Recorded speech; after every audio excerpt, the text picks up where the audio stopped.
Y usted estará preguntándose, esto es que no se acaba nunca, que siempre hay un sobresalto. Pues es la misma pregunta que nos hemos hecho nosotros. Y toda la cuestión era, bueno, ¿y a quién se lo preguntamos? Pues a don Ignacio García Valdecasas, embajador de España en la reserva, en realidad, porque retirado uno nunca está. Muy buenas noches, Ignacio, ¿qué tal? Buenas noches, un placer estar con vosotros después de un cierto tiempo en la que he estado fuera de circulación por razones médicas, pero en fin, ya estoy prácticamente otra vez a pleno pulmón y en plena actividad. Estoy ya en mi programa, mi espacio de los lunes en Negocios Televisión a las 9 de la mañana y encantado de estar de vuelta con vosotros y contigo y con la audiencia del Toro. Pues te has marchado y vaya lío. Sí, es que no puedo bajar la guardia en cuanto me descuido. Absolutamente. Trump entra en pánico. ¿Qué ha pasado hoy exactamente? Te voy a hacer yo creo que las preguntas que me parece que nos estamos haciendo todos. ¿Es real la impresión que tenemos todos de que esta guerra se ha planteado sin un objetivo concreto? ¿O el objetivo es el que no nos han contado? Bueno, son verdad las dos alternativas. Hay un objetivo concreto por parte de uno de los beligerantes de un bando, que es Israel. Israel sí tiene un objetivo muy concreto y muy conocido. Esto es otra cosa porque Netanyahu lo publicó en su libro en los años 90, en su libro Lucha contra el terrorismo, hizo una lista de 7 países que según él apoyaban al terrorismo. En realidad lo que esos países hacían que le molestaba a Netanyahu era apoyar a la causa palestina. Y bueno, de los 6 primeros ya son todos estados fallidos, que es Libia, Sudán, Somalia, Irak, Siria y Líbano, y el 7º era Irán. Entonces el objetivo de Israel es un objetivo claro, lo percibe como una amenaza, pues hay que destruirlo. O bien ponemos un gobierno amigo, tipo el gobierno del Golfo, de los estados de la Convención del Golfo, si no, pues pasa a la categoría de estado fallido. Pero claro, lo que no se ha sabido nunca cuál era el objetivo de Estados Unidos. Y yo ahí sí creo que Estados Unidos no tenía un objetivo. No tenía un objetivo porque Netanyahu, con una gran habilidad, convenció a Trump de que entrara en la guerra. Es decir, que toda credibilidad, conste que de entrada yo también, aquí lo hemos contado, a esa información del New York Times que relataba la entrevista en la Casa Blanca. Pero si vieras el programa de los lunes, Negocios Televisión, habrías visto que Valdecasas lo había dicho 2 semanas antes. La reunión exacta que tuvo Netanyahu, que yo no tiene ninguna información privilegiada, pero me imaginé cómo había sido la reunión. Entonces yo dije que había 3 razones por las que Trump había decidido entrar: la vanidad, el miedo y la codicia. La vanidad es lo que le convenció Netanyahu de que iba a ser una victoria rápida, que él iba a pasar a la historia y que en una semana de bombardeos masivos, previa decapitación del régimen y con un general de la Guardia Revolucionaria que había sido reclutado por el Mossad de alta graduación, creo que era el general Kobani, y que luego fue ejecutado. Le vimos la cara. Fue ejecutado, se iba a levantar el pueblo en armas, todo absolutamente imaginario, fantasía, que los propios servicios de Estados Unidos, la CIA en concreto, le señalaron a su presidente que la mitad del relato de Netanyahu era pura fantasía. Pues a pesar de eso, Trump cayó. Le ayudó en la segunda razón, el miedo. Posiblemente Netanyahu fue muy convincente porque el día antes, por detrás, pues tenía un cierto elemento de presión con Trump a raíz del caso Epstein.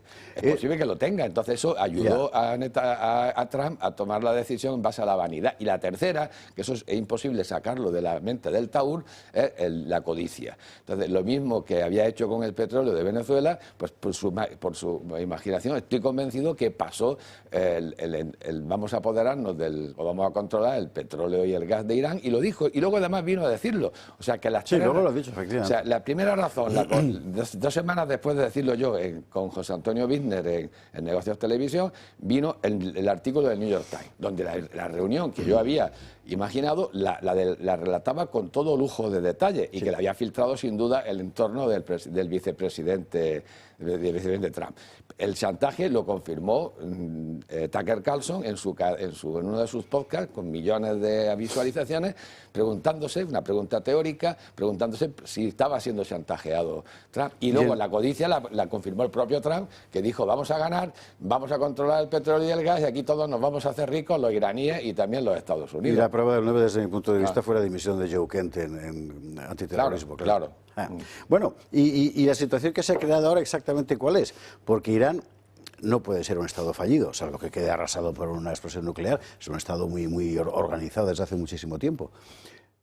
Bueno, la explosión nuclear, yo creo que hay que excluirla, pero también Sí, no era una forma de hablar, ¿eh? Sí, pero pero también conviene saber que algunos miembros del lobby israelí en Washington, muy importantes, como Mark Levin, han salido públicamente a la televisión a decir, a su espacio, que tiene un espacio en Fox News, en la cadena Fox, que Truman hizo un acto humanitario tirando las dos bombas de Hiroshima y Nagasaki, y que porque eso evitó la muerte de quizás de 1 millón de soldados norteamericanos.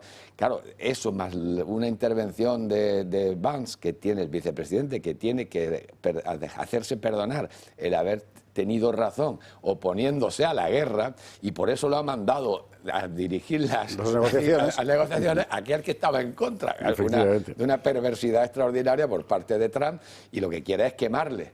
Lo que quiere es quemarle porque no soporta ver a la única persona que se atrevió a decirle que era una mala idea, y que encima el tiempo ha venido a demostrar que tiene razón. De momento Trump ha conseguido, da la impresión, parar, de momento, la guerra física con Irán, pues lo que parece, hay negociaciones, etcétera, pero sigue habiendo conflictos aledaños, y en particular de Israel con el Líbano, porque nadie sabe muy bien exactamente con quién se va a negociar en el Líbano. Claro, porque aquí negocia Irán para mantener la posición. El mantener la posición ya es un triunfo para Irán. Si además consigue algo más, pues será un triunfo mayor. Estados Unidos negocia para irse. Israel sabotea para impedir que Estados Unidos se vaya y para impedir que Irán sobreviva en la situación actual. Si Irán se mantiene con el régimen político actual, para Israel tiene que mantenerse la coacción, el acoso, la contención por parte de Estados Unidos. Y Estados Unidos no puede marcharse del conflicto. Esos son ahora mismo los objetivos de Irán. Trump está en una jaula. Lo único que le puede sacar de la jaula es que tenga un cierto éxito el bloqueo al bloqueo, y que China se sienta un poco presionada y que le ayude a través de su influencia con el gobierno iraní. Es lo único que se me ocurre. Si no, esto puede durar, porque Israel no le va a permitir fácilmente a Trump irse de la guerra del Golfo. Sobre este último punto, precisamente se dice que el protagonismo pakistaní en las negociaciones, en la intermediación, digamos, obedece no solo a que es un digamos, semi-aliado tradicional de los Estados Unidos, sino además también de China. Ahí estamos. También de China, exactamente. Claro. Es muy plausible que Estados Unidos se haya dirigido de rodillas, según algunas informaciones, a Pakistán, rogándole que haga todo lo posible por conseguir el alto el fuego, y que lo haya hecho porque Pakistán es cercano a China y que va a tener en China también otro elemento de presión, quizás para favorecer el activismo de Pakistán y conseguir que Irán acepte el alto el fuego. Pero yo lo que no estoy de acuerdo con lo que tú has dicho. Yo creo que Irán está más preparado para aguantar la guerra que la economía internacional para aguantar el cierre del estrecho de Hormuz. Si aquí estamos calculando a ver quién aguanta más, si la economía mundial aguanta el cierre del estrecho de Hormuz, o Irán aguanta. Yo creo que aguanta más Irán. Bueno, esto es un poco lo de sostener la mirada. A ver quién parpadea primero. No lo sé. Oye, y mientras tanto, de los iraníes, ¿quién se acuerda? De la gente de a pie, quiero decir. Hemos visto protestas, muchos dicen que teledirigidas, pero no lo sé, pero las protestas eran reales. Las protestas eran reales, pero las protestas, los primeros días en los que participó altos cargos del gobierno, en los primeros días de las protestas, que eran pacíficas, eran contra aquellos que habían hecho la manipulación de la divisa iraní. Exactamente. ¿Y quién hizo la divisa iraní? Pues lo confesó el autor, que es el secretario del Tesoro de Estados Unidos, que en Davos dijo que estaba muy contento porque todo el boicot, todas las sanciones habían conseguido arruinar la economía de Irán, y que la última maniobra había sido una maniobra especulativa contra las finanzas. Y luego a partir del tercer día se complicaron las cosas con la participación del Mossad, que no es una cosa que diga yo, que lo dijo Mike Pompeo, el antiguo secretario de Estado, en su tuit, porque a los políticos a veces se les calienta la boca y dicen pues cosas que luego se arrepienten y quitan el tuit, pero siempre hay alguien que saca la copia y que se queda con copia del mensaje. Pero eso no quita el hecho de que tienes una población que objetivamente sufre una dictadura bastante atroz. Es cierto, y hay una gran oposición al régimen. Hay una gran oposición. Ahí es donde yo quería ir, porque da la impresión de que a quien no han tenido en cuenta los que han atacado a Irán ha sido justamente a esa oposición, claro, que es una cosa que Alejo Vidal Quadras aquí ha dicho varias veces. Es decir, realmente los únicos que desde dentro podrían mover algo es a los que se ha ignorado. Claro, porque el objetivo es otro. Porque el objetivo es otro. El de Trump no sabemos cuál es, porque ha estado jugando con uno y con otro. Y el de Israel ya sabemos cuál es. El régimen tiene una fuerte oposición. También tiene un fuerte apoyo. Cierto. Y lo que no sabemos es cómo medir esa oposición y ese apoyo. No lo sabemos, porque las noticias quienes lo pueden saber, siempre es opaco. Quienes lo pueden saber son el Mossad y la CIA, y eso no nos lo van a contar. Eso no nos lo van a contar. Entonces, bueno, pues y por eso hay dos versiones de lo que ocurrió en esas manifestaciones. Y hay también dos versiones sobre el número de muertos que hubo por un lado o por otro. Entonces, bueno, y ahí no sabemos, ahí tendremos que esperar a que el polvo se asiente. Y dentro de 20 o 25 años, porque pues claro, la diferencia es tan grande de cifras. Sí, aunque ahora como va todo muy deprisa, a lo mejor lo sabemos dentro de 10 años. Ya. Me lo sigues fiando largo de todas maneras. Bueno, y en cuanto a los otros conflictos aledaños, y en particular el del Líbano, que ha suscitado además reacciones, por ejemplo en Italia, desde el punto de vista político muy fuertes contra Israel. Claro, en el Líbano se enmarca en la política de Netanyahu, de ir, por un lado, defender su posición personal a través de actividades bélicas exteriores, y por otro lado, de ir avanzando en el proyecto de Gran Israel. Eso es que lo dicen los ministros del gobierno, lo dicen continuamente. Netanyahu no lo dice. El Génesis 15-18, desde el Mediterráneo hasta el Éufrates, desde la frontera con Turquía. Hay que precisión rabínica. El Gran Israel, digamos clásico, del bíblico, es desde el Éufrates hasta el Nilo, efectivamente. En realidad al que se refieren más es al de la tierra de Caná. Bueno, da igual, que son todos los alrededores, respetuosamente disiento, porque yo sigo un poco la traducción de la prensa hebrea y Haaretz, y lo que dicen los ministros del gobierno de Netanyahu, no todos, pero algunos de ellos se refieren al Gran Israel del Génesis 15-18. Entonces, bueno, da lo mismo que sea, pero en ambos casos, el sur del Líbano está incluido en el Gran Israel, sea el Gran Israel de Canaán o sea el Gran Israel del Génesis 15-18, que luego además está confirmado en el libro de Josué, también en un epígrafe en un capítulo del libro de Josué. Entonces, la demostración de la posición de Israel vino demostrada en cuanto de Estados Unidos anunció el alto el fuego, fue cuando Israel realiza el mayor bombardeo, el más mortífero de la ciudad de Beirut. Entonces, bueno, pues quiere por un lado eliminar a Hezbollah, y lo que quiere es avanzar el territorio de Israel hasta el río Litani o Licani, creo que no, Litani. Entonces, ¿cuál es el modus operandi? Pues el modus operandi siempre es el mismo, y lo hemos visto, el claro ejemplo está en los Altos del Golán. Los Altos del Golán eran territorio sirio, antes de la guerra del 67. Desde los Altos del Golán estaban los sirios en una posición de superioridad para bombardear a los pueblos y ciudades israelíes del norte de Israel. Y los sirios bombardeaban con bastante alegría a esas poblaciones que no podían vivir en paz. Entonces, ¿qué hace Israel en el 67? Ocupa los Altos del Golán, y ahí solo permite que se queden las poblaciones drusas, no permite que se queden muchas de las poblaciones musulmanas de Siria, que son expulsados. Pero claro, el siguiente paso ya es colonizar los Altos del Golán, y ahí se establecen las colonias judías de colonos judíos, que son todos de la derecha radical, de la derecha religiosa radical, de los que hoy son los ministros Smotrich y Ben Gvir, que son a los que hay que seguir, porque esos son los que las mujeres de esos grupos sociales tienen 4, 5, 6 hijos, y son los que van a ser mayoría a partir del año 40 o 50, como ya veremos. Entonces, claro, colonizan los Altos del Golán, colonas judías, ¿y qué ocurre? Pues que está el monte Hermón, que es más alto que los Altos del Golán. Entonces Siria ataca a los Altos del Golán desde colonizados, porque es una ocupación ilegal, de acuerdo con el Consejo de Seguridad y el Tribunal Internacional. Entonces, ¿qué hace Israel? Pues baja a la llanura siria para ocupar la llanura siria y defender a los Altos del Golán.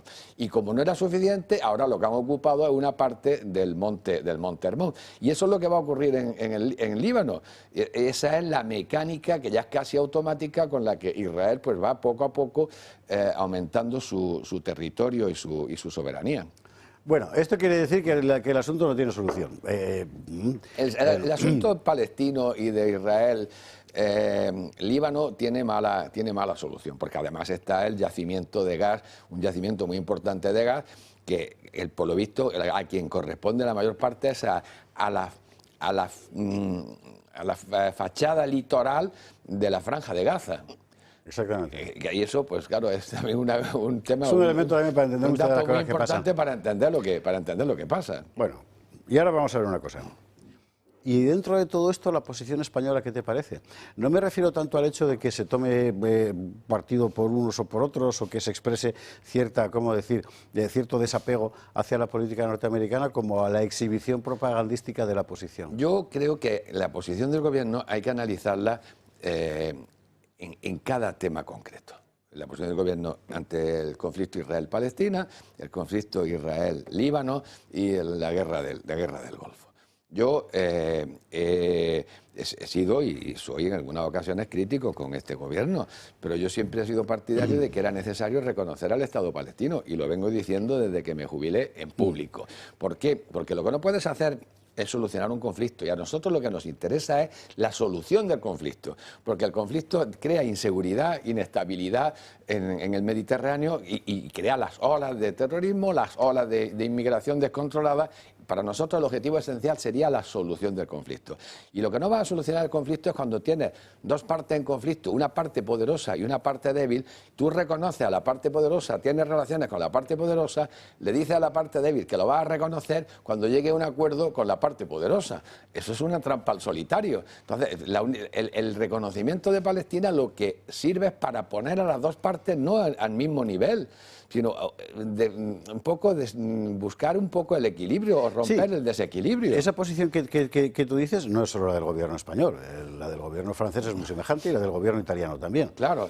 Pero ninguno de los dos ha convertido el antitrumpismo en un elemento de propaganda interior que inevitablemente se hace exterior. Esa es otra cuestión. Primero Palestina, luego el Líbano. En el Líbano, pues yo creo que estamos con todos los miembros de la Unión Europea más concernidos, que ha sido Italia, incluso más. Italia ha sido más beligerante frente a España. Y luego lo del antitrumpismo, bueno, pues es que Pedro Sánchez es un señor muy hábil y tiene enfrente una oposición pues que es menos hábil. Entonces, pues utiliza las cuestiones de política exterior, pues en beneficio propio de la política interior. Y eso lo vemos todos los días en los telediarios. De eso prefiero no entrar yo en detalles, porque yo de política interior soy un ignorante. Será muy hábil, pero significa un compromiso francamente delicado para la posición de España en líneas generales. Claro, todo eso tiene sus consecuencias, sobre todo en función de qué pase en las elecciones de noviembre en Estados Unidos y qué pase en las próximas elecciones presidenciales. Qué pase si es un trumpista puro, como sería, por ejemplo, Peter Hegseth. Pues claro, ahí el próximo presidente de Estados Unidos, pero yo creo que es bastante improbable que sea un trumpista en estado puro el próximo presidente de Estados Unidos.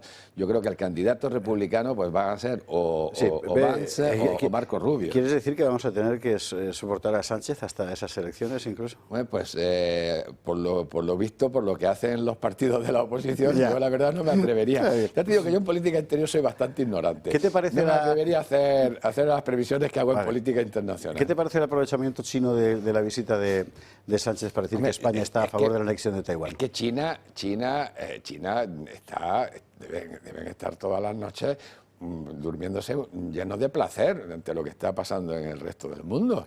Claro, el Estados Unidos que se van a quedar sin municiones en el Golfo, que se han gastado no sé cuántos miles de millones diarios. Irán que va a sobrevivir al ataque de Estados Unidos e Israel.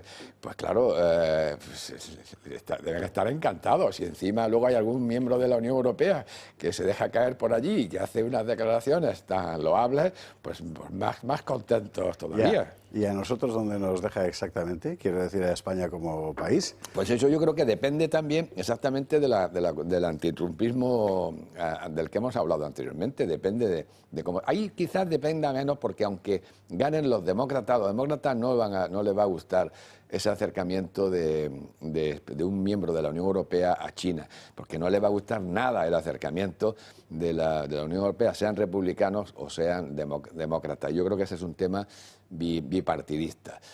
Y claro, tiene su riesgo y en parte lo ha hecho porque cree que el mundo va por esa dirección. Eso está claro, el mundo vamos hacia la multipolaridad, de eso no hay ninguna duda. Lo que ocurre es que estamos en la época de tránsito, no sabemos muy bien exactamente a qué puerto nos dirigimos, no sabemos qué rumbo llevamos y no sabemos a la velocidad a la que viajamos. Pero lo que sí estamos es en tránsito y vamos de una unipolaridad hegemónica de Estados Unidos, eso nos lleva a una multipolaridad, donde el alter ego o la alteridad de la unipolaridad hegemónica de Estados Unidos pues va a ser China. Es China, evidentemente. China, y China con Rusia, gracias a nuestros esfuerzos. Sí, sí, muy particularmente la guerra de Ucrania. Nos hemos esforzado mucho en entregar a Rusia en los brazos de China y nuestros esfuerzos pues están siendo correspondidos y van a ser correspondidos con justicia. Pero volvemos a la política exterior española, que es decir, lo de la multipolaridad es evidente, es lo que Alexandre del Valle llama el nuevo orden post-occidental, me parece que eso es una evidencia, pero puestos a elegir polo, ¿tiene sentido irte a buscar el más lejano? Eso el tiempo lo dirá, eso el tiempo lo dirá. Eso, pues claro, los políticos tienen que hacer sus apuestas y se le puede criticar por un lado y por el lado y por el otro. Yo ahí no me atrevería a hacer un juicio de antemano. A lo mejor a corto plazo trae perjuicios. Depende también de lo que ocurra en la OTAN. Si la OTAN sobrevive al terremoto Trump o no sobrevive. Si no sobrevive, pues entonces la cosa es más discutible. Pero si sobrevive, pues quizás hubiera sido mejor ser un poco más prudentes, ¿no? Subir de defensa. Bueno, no sé. Última pregunta, Marruecos. ¿Qué está pasando allí? Porque de momento las relaciones militares con los Estados Unidos de Marruecos son extensísimas, no paran de aparecer noticias sobre nuevos esfuerzos defensivos de Marruecos, a los que seguimos comprando a los chavalines aquí para formarlos, ya ve usted. En fin. Sí, Marruecos, pues evidentemente es un país que está progresando mucho en términos económicos, mantiene una estructura política que todos conocida y que tiene dos apoyos exteriores muy poderosos. Estados Unidos e Israel, y que le están apoyando y bueno, pues eso pues puede tener algún día quizás alguna consecuencia. Sobre todo si previamente te has enemistado tú con Estados Unidos e Israel. Sí, o sea, como jugada muy inteligente no parece, la verdad. ¿Es un peligro Marruecos? Podría llegar a serlo. No creo que lo sea en este momento, pero sí podría llegar a hacerlo. Si se mantiene el apoyo que reciben estos dos países y la OTAN pues sigue mirando a otro lado o se debilita o desaparece, y si luego tenemos una población pues de 1 millón de personas dentro de nuestro territorio nacional que mantienen unos vínculos de fidelidad con su país de origen, cosa que es absolutamente normal y comprensible y natural, y que no podemos criticarles, pero claro, eso puede tener consecuencias de carácter político. ¿Los olivos bien? Los olivos muy bien, pero eso ya vendré un viernes para explicar lo que es la agricultura ecológica y regenerativa. Eso queda comprometido, porque este es un tema fascinante, agricultura ecológica y regenerativa, que el embajador García Valdecasas no es solo que sepa un montón, es que lo hace él, así que será un gran tema. Cierto. Muchísimas gracias. Muchas gracias a vosotros, un saludo a la audiencia del Toro y del Gato al Agua, es un placer estar aquí con vosotros. Y a ver si la próxima vez que vuelvas está la cosa todavía más tensa, me temo que sí. Para los que estamos en este negociado, pues la complicación del mundo es nuestra felicidad, ¿no? Porque bueno, nos da bastante juego. Es la maldición china aquella de ojalá vivas una época interesante. Pues eso, gracias mil.